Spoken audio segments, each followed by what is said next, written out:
Hey Frankie, how are you? I'm good. How are you? I'm doing very well. So everyone wants to know, how is the cut going down to bantamweight going? It's going good. It really seems very similar to make it 45. I don't anticipate any problems. I'm not quite down there yet, but it's going as smooth as it could possibly go. I mean, we know 45 you made it. Obviously no weight cut is easy, but you kind of got there pretty well over the course of your career. For bantamweight, did you do anything in terms of in the preparation so that this fight week you're not stressing too much about it? I just started out a little bit sooner than I normally do. I used the UFC PI, Clint from the Fleet PI, and everybody out there helped me out. Put a good nutrition plan for me, and and even fighting supposed to be fighting in July 15th. That fight fell through. I was getting down pretty close. That kind of gave me some confidence knowing that I'd be able to make this weight. I'm glad you brought that up. Talk about that because you get to Abu Dhabi. I'm assuming you'd already done the flight and everything, and obviously you get the news. Just what was it like going through that, and then just the readjustment to prepare for this date now? Well, I didn't quite get to Abu Dhabi. We had to come to Vegas, take a test, quarantine for 24 before we head out to Abu Dhabi. So that's when I found the news that Pedro tested positive. So I went home from there. I took a week off, gained some weight, and got the fight rebooked. I believe a couple days later, and then just refocused and got back on track. I feel like there was a rumor. Was there ever any talk of Aljamain Sterling stepping in to fight you, or was that just the internet going a little crazy? Yeah, I don't really know, honestly. A lot of people were calling my name, but I wanted to fight Pedro. Getting ready for Pedro, and I heard he wasn't very sick either. It's asymptomatic, possibly. So I thought that was the best thing to do. Talking about Pedro Munhoz, tough guy. He's fought some big names. What does he bring to the table that makes him dangerous? He's got heavy hands. He's got a great chin, hard to take down, and a superb submission game. So he's really well rounded. He's not an easy opponent. And, being number 5 is the perfect guy I want to fight. Going down to bantamweight, you're obviously a very big name, and really the division hasn't been this good in quite a while, in a lot of people's opinion. You've got a big three: Peter Yan, Aljo, Marlon, who you've trained with. Just first on the big three, how do you see that playing out? Who's going to come out on top with those guys?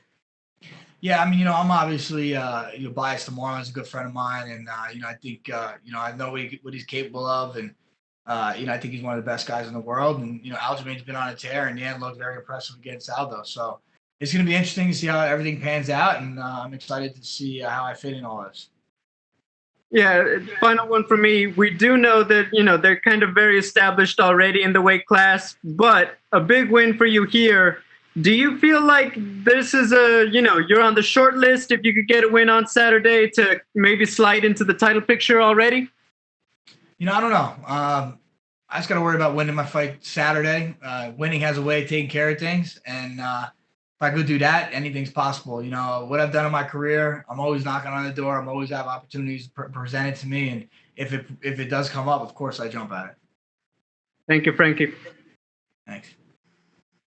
Our next question is from Damon Martin with MMA Fighting. Frankie, I feel like we've talked about bantamweight now for about 2 years, waiting, talking about this move, and here we go. What has it been like, kind of waiting for this? You were going to do it last year, then that Korean Zombie fight popped up, you took it, you did what you did, and then you had the delays and the pandemic and all these different things. Like, it felt like kind of forever since you've actually said, I'm moving to bantamweight, and now here's the debut. Yeah, it does. It does feel like, I believe I made my decision last summer that I was going to go down to bantamweight, and I was trying to hopefully fight in November, and then that nothing panned out. Then I was booked for January, and then obviously the fight with Korean Zombie and whatnot, and then me and Pedro have been booked a couple times. So yeah, we're finally here, a couple days away. I'm very excited to finally get this done. You've always been a guy, I think company man is 2 words to describe you. You're always there to willing to step up when the UFC needs you. That Zombie fight is a perfect example. But when you heard that Pedro was out with COVID-19, I know there was people trying to get the fight with you, Jimmy Rivera, whoever it was. But did you feel like this was too big of an opportunity to pass up just to fight somebody in the division, whereas Pedro's the number 5 guy, and this would be a huge way to introduce yourself to bantamweight. Yeah, exactly. I've taken some short notice fights or short opponents changes, and didn't always work out the way I wanted to. So I learned from some past mistakes, I guess you could say, and I said, let's just wait. We got rebooked a month later. It's really not that big a deal. And I just feel like I had more time to prepare, more time to realize I could make this weight, and it all worked out. I know your focus is only on Pedro Munhoz, but I got to ask you, you're jumping into a division where you have a lot of friends at bantamweight. You train with Cody Garbrandt. I know he's going to fight for flyweight, but he's talked about doing both divisions. You mentioned Marlon. I know he's down at ATT, but you're still very close, very good friends with him. Aljo, I know you don't really train with him, but he comes from that same Renzo Gracie family. Is it weird, jumping in and challenging these guys? Do you just understand that's part of the sport? Because, again, you do have kind of a tight-knit group of friends and teammates. Yeah, well, I think we could avoid, me and Aljamain don't train. We were possibly talked about fighting before, so that could definitely be a possibility. I don't think I'll ever fight Marlon. And, Cody, he's going down 25, so I don't have to worry about that. And, we've been getting pretty close as well, too. So there's plenty of guys to fight in this weight class. The champion, obviously, Aljo, and many others, Corey. And, there's plenty of guys I have opportunity to go against. Yeah. You were going to there was the talk about the Corey fight, back in January. Then you end up getting Pedro Munhoz. Pedro's obviously a phenomenal fighter. Outside the loss to Aljo, he had been on a pretty incredible streak with the win over Cody in there as well. Do you feel like this is kind of the perfect matchup to introduce yourself to the division in terms of like getting you in that top 5? Because you've always been that guy. You never want to be, you don't ever want to be out of title contention. And this seems like kind of the perfect matchup to get you mentioned already. Yeah, exactly. Pedro's been a stud in this weight class for a while. He's got some big wins over like very good guys. And, a win will put me in the direction I want to be. It'll put me in the position I want to be. I've been fighting the best guys since day one of my UFC career. And, I don't want that to change. And Pedro's the guy that made the most sense for me. Last question, Frankie. Every fight you're in, because of who you are and what you've done, is always going to have a spotlight on it. Here you are in a main event. You want to make a statement with every fight. We got a lot of big bantamweight fights coming up. Marlon's fighting Corey. I think we all imagine we're going to see Aljamain fight Peter Yan. Things like that. Do you feel like this is a chance to not only introduce yourself to the division, but kind of make a statement of who you are as a threat to that title? Yeah, I know a lot of people are questioning, where I'm at in my career. I'm a little bit older, and coming down a weight class, people are questioning, my abilities here, and that's my. I want to go out there and. More so than to prove to anybody else, just prove to myself that I'm still a top dog in whatever weight class I fight in. Thanks, Frankie. Thanks, Damon. Our next question is from Jim Versalone with the Miami Herald. Thank you so much. I'm just curious about just how amped do you get up for fights? You've been doing this. You've been in big fights, titles. But how amped do you get up? We're coming off trying to get through this pandemic. Fights on ESPN, it's UFC Fight Night. What can you tell us a little bit about that and main eventing this against Pedro? Yeah, I'm just fortunate that I had the chance to do my craft. A lot of people can't even, work right now because of this pandemic, and a lot of people are dealing with adversity, and, go out there and I could do something I love. It's definitely gets me excited. And, just to fight period, but not only fight period, but fight for a main event, fight a top guy in this new division. It just makes everything that much more, worth it. When Pedro got COVID, did that hit close to home to you? Did you ever experience that with anyone, family or friends? Unfortunately, hopefully not. Yeah, I had probably a few, maybe 4 or 5 friends had COVID. No one had it, too bad, thankfully. So, they bounced back pretty quickly. But people are getting sick, man. It's kind of sucks, but you just got to deal with it, I guess. Frankie, did you have to train differently during the time from the beginning of the COVID period, I guess back in March and up until now, and sort of just level it off, see where you're going with it? Yeah, early on, New Jersey was one of the worst places. So early on, I was, we had a pretty strict quarantine.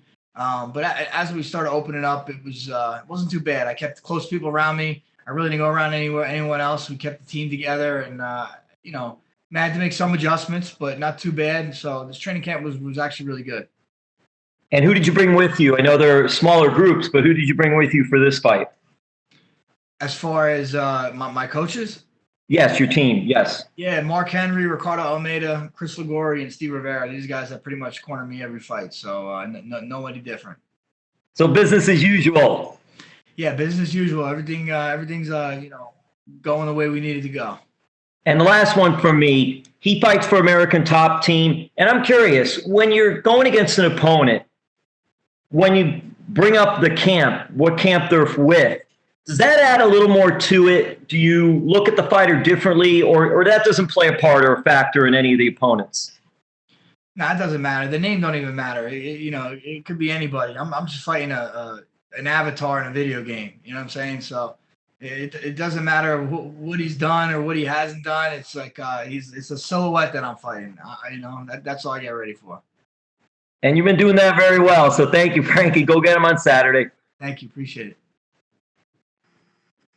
Our next question is from Gabriel Pengelangan with the Dojo Drifter.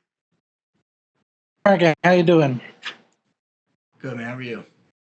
I'm doing good. So, Noah, you never really have any easy fights. You never have any tune-up fights. Is this something that you actually prefer doing, jumping into the deep end of the pool when you get into any fight or into the new weight divisions? Yeah, absolutely. I mean, I think I'm one of the best in whatever weight class I'm in, and the only way to prove it is by going against the best guy. So Pedro's that guy right now, and yeah, I'm confident that I can get the job done. Yeah, and this move down another weight class, is this something that you think you wish you did a bit sooner? I'm not really a coulda, shoulda, woulda guy.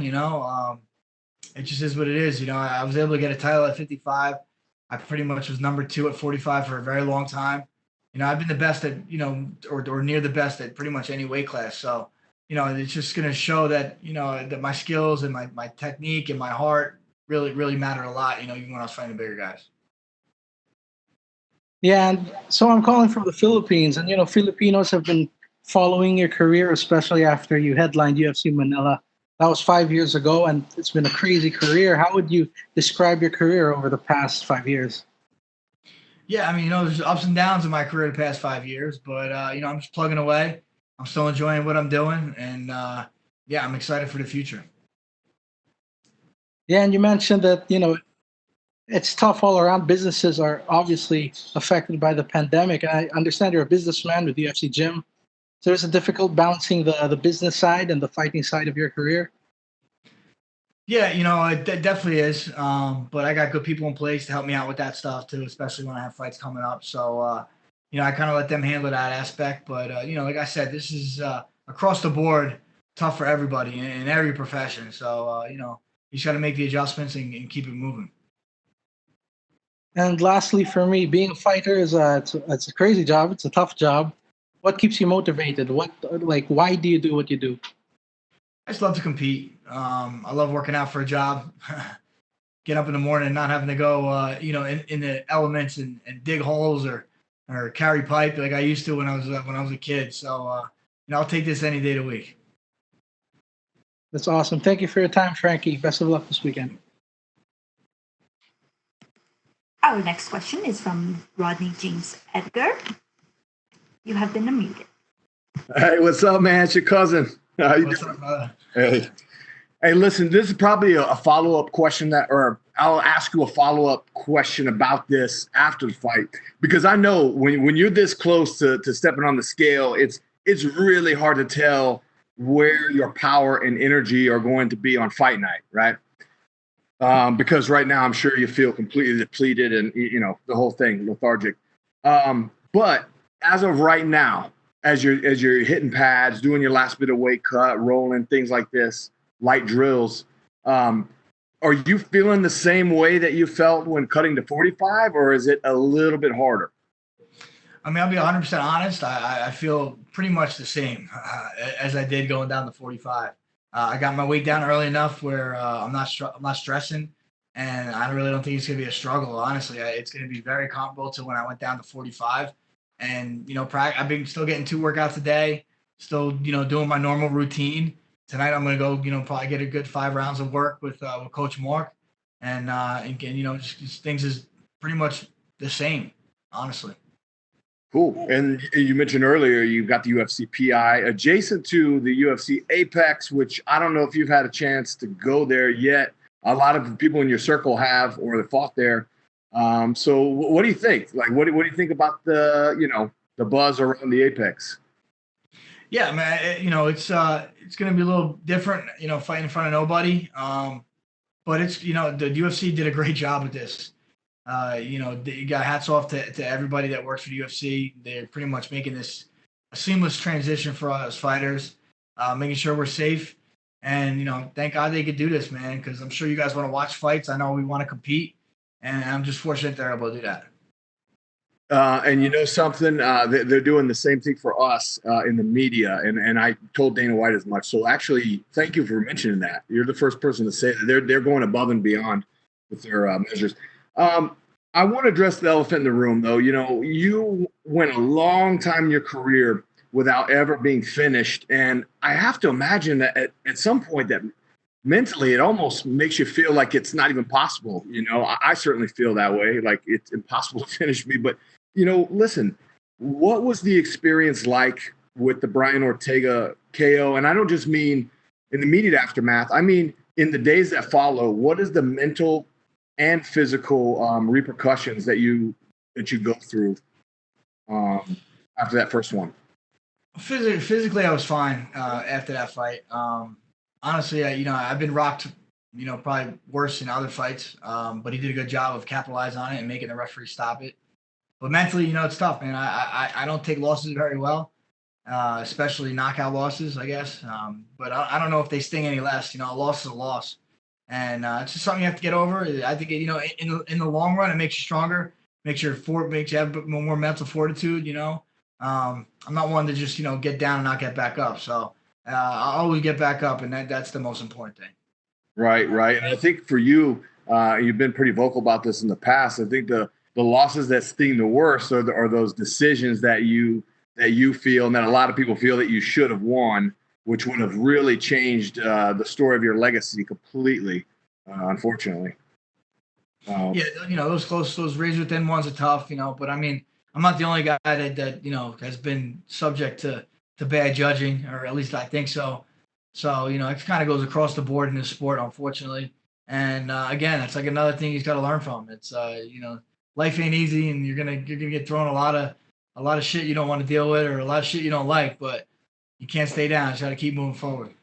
Great attitude. Frankie, I got one more question for you. You mentioned earlier about New Jersey being, one of the places, and of course, New York City was declared ground zero for COVID. But if we turn on the news, especially, like a month or so ago, there is so much craziness going on in the streets, especially in New York City, and New Jersey got pretty crazy. I'm just wondering, what's it look like out there where you're at? Honestly, where I'm at, man, I'm on the Jersey Shore. Everything's peachy keen by us, Bo. I don't get involved too much in that craziness, and I just make sure my family's safe, and I'm worried about my duties as a family man and as a fighter, and that's it.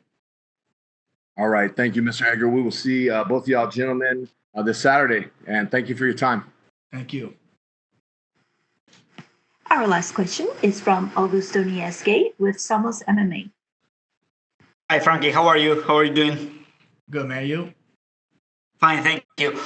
Frankie, taking into account that this fight was booked, I think, almost 4 times all over the year, could we say that the camp for this fight was your longest training camp ever? It definitely feels like it. Started, supposed to fight a month ago, so it pretty much add 5 weeks to 8 weeks. What was that, 13? I'm not good at math. So, yeah, 13 weeks. I have done 12 weeks in the past. But, this is definitely the longest camp, and I'm excited. I'm excited to finally, put all this work, to play on Saturday. And did all this rescheduling affect your preparation? No, it didn't. I mean, the hiccups kind of sucked. My weight was pretty close in July, but I went home, took a week off, let my body rest, and gained a bunch of weight, and then once right back to it, I got squared away. I got I got pretty much refocused, and it was to me it's a blessing in disguise. I'll be able to prepare more, kind of fine tune things. Like I said, I was able to know that I could get close to the weight class without really feeling too depleted. Okay, and Frankie, taking into account your experience and considering the COVID-19 context, how are you adapting to all these new things in this fight week? Yeah, I mean, adapting like we're all in the same boat, right? So I got to do it. My opponent's got to do it. Everybody in the card's got to do it. So I'm just rolling with the punches. I'm not letting anything really affect me. It's new. It kind of makes fight week a little more refreshing, I guess, in a sense, because I've never done it this way. I've been fighting for a long time. Shit can get kind of redundant, but this is all new to me. So I'm looking at it that way. And which kind of fight do you imagine for Saturday? Did you change anything from your last fights? I mean, I just always try to improve my skills. I'm going to go out there. I'm going to push the pace hard. Training went well. My conditioning feels great. So I'm just going to be a typical Frankie Edgar fight. I'm going to get in his face and push it from bell to bell. Okay, and my last one. What's your analysis of the bantamweight division? What do you bring to the division, and how do you think you could place yourself in there? Yeah, I think this division is the hottest division right now. A lot of great young kids, a lot of great former champions and whatnot. And I think I could compete in any weight class that I choose to. And I'm in bantamweight right now, and I'm gonna go make some noise on Saturday and put myself right in the mix. Great, Frankie. Thank you very much, and good luck on Saturday.